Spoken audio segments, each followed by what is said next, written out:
दोस्तों आइए हम बात करते हैं दो चर रैखिक वाले समीकरण के एनसीईआरटी का 3.1 चैप्टर का पहला क्वेश्चन। पहला क्वेश्चन इसमें कहा गया है कि समीकरण युग्म बनाइए, रैखिक समीकरण युग्म बनाइए।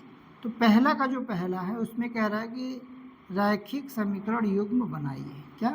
रैखिक समीकरण युग्म बनाएं। तो भैया रैखिक समीकरण युग्म जब हम बनाएंगे तो उसमें थोड़ा सा देखते हैं क्या है, किस तरीके से। तो कह रहा है कि भैया कक्षा 10 के 10 विद्यार्थियों की एक गणित को पहेलियां प्रतियोगिता में भाग लिए, यानी कक्षा 10 के 10 विद्यार्थी। आप समझो थोड़ा सा, कक्षा 10 में 10 विद्यार्थियों ने भाग लिया। यदि लड़कियों की संख्या लड़कों से 4 अधिक हो, यानी कि जो लड़कियों की संख्या है वो लड़कों से क्या हो, 4 अधिक हो। यानी कि अगर आप लड़कियों की जो संख्या है लड़कों से 4 अधिक है, क्या कह रहा है कि जो लड़कियों की संख्या है लड़कों से 4 अधिक है। हम मानते हैं ये लड़के हैं और ये लड़की है, क्योंकि 4 अधिक हैं, ये हमारी लड़कियां। मान लीजिए, माना लड़के इतना, लड़कियां इतना होंगी प्रश्नानुसार। तो प्रतियोगिता भाग में लीजिए तो लड़कों लड़कियों की संख्या ज्ञात कीजिए। तो समीकरण भी बनाइए। और तो भैया यहाँ पे हम समीकरण बना सकते हैं x plus x plus 4x बराबर 10 के, तो 2x प्लस 4 बराबर 10 की, ये हमारा समीकरण हो गया। अब समीकरण के हो गया तो हम समीकरण को हल भी कर सकते हैं और बता सकते हैं कि कितने लड़के हैं और कितने लड़कियां हैं। समीकरण को यहाँ लिखेंगे थोड़ा सा, समीकरण को हल करने पे।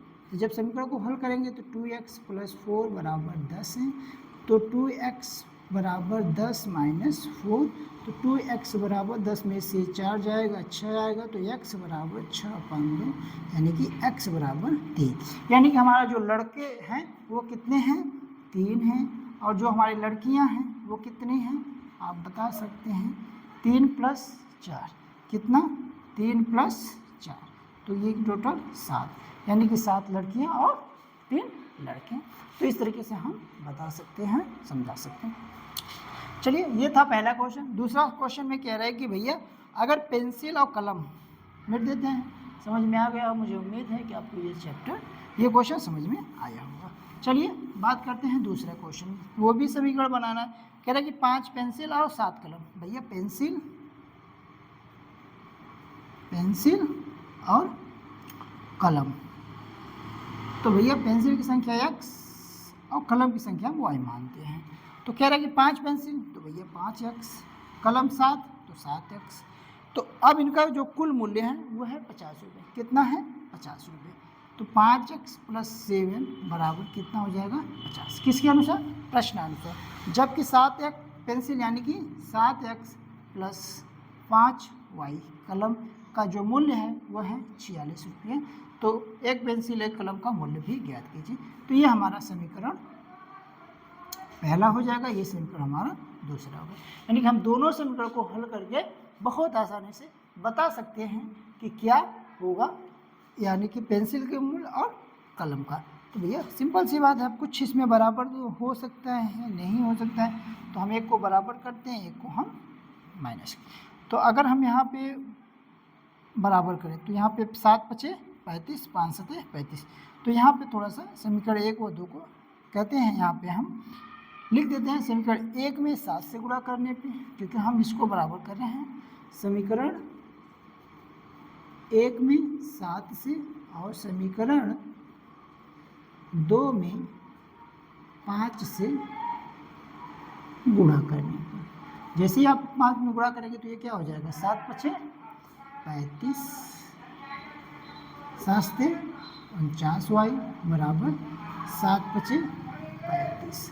फिर 7 पचे 35x प्लस 5 पचे 25y, फिर 5 से गुणा करेंगे इसमें, 6 पंचे 30, 5 चौक 20, 20 3 30। यानी कि अब इस समीकरण को हल करेंगे तो यहाँ माइनस माइनस, तो भैया जब यहाँ पे करेंगे तो क्या हो जाएगा, 4 24y। तो जब ये 24y होगा तो यहाँ पे हम लिख सकते हैं, इसको घटाएंगे तो 0, इसको घटाएंगे तो 2, इसको घटाएंगे तो 1। तो जब ये आ गया तो हम यहाँ पे थोड़ा सा आप ऊपर आके देख सकते हैं, इसको ऊपर लेके आते हैं तो 24y बराबर 20। तो 12 कम 12, 12 दूना 24, यानी कि y बराबर 10/2, यानी कि 2 पंचे 10, y बराबर 5। तो ये y की वैल्यू हो गई। जब हमें y की वैल्यू पता हो गई तो हम x की वैल्यू निकाल सकते हैं। तो जब यहाँ इसमें आप रखेंगे तो अब क्या हो जाएगा, 7 5 35, 35 में से 50 जाएगा, कितना आएगा 15। यानी कि हम लिख सकते हैं यहाँ पे समीकरण एक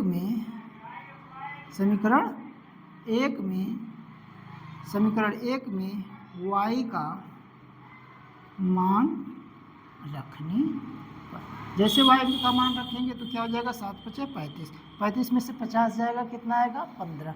तो 15 में यानी कि 5x बराबर आ जाएगा 15। तो x की वैल्यू हो जाएगी 15/5, 5 तिहाई 15, यानी कि x की वैल्यू जो आई हमारी वो आई 3। कितनी आ गई भैया, 3। यानी कि x की वैल्यू 3 आएगी और y की वैल्यू 5 आएगी, यानी कि पेंसिल x और कलम y। तो यहाँ पे हम मूल्य बता सकते हैं कि जो एक पेंसिल की मूल्य है वह है हमारा 3 रुपये और एक कलम की जो मूल्य है वो है हमारा 5 रुपये। तो हमें उम्मीद है ये मतलब क्वेश्चन आपको बहुत अच्छे तरीके से समझ में आया होगा। ये तो प्रश्नावली 3.21 का पहला और दूसरा क्वेश्चन, जो युग में भी बनाना था, रैखिक समीकरण युग में भी बनाते थे और हल भी करना था। तो अगर वीडियो अच्छा लगा हो तो लाइक कीजिएगा और शेयर कीजिएगा, और हाँ, हमारे चैनल को ज़रूर सब्सक्राइब करिएगा।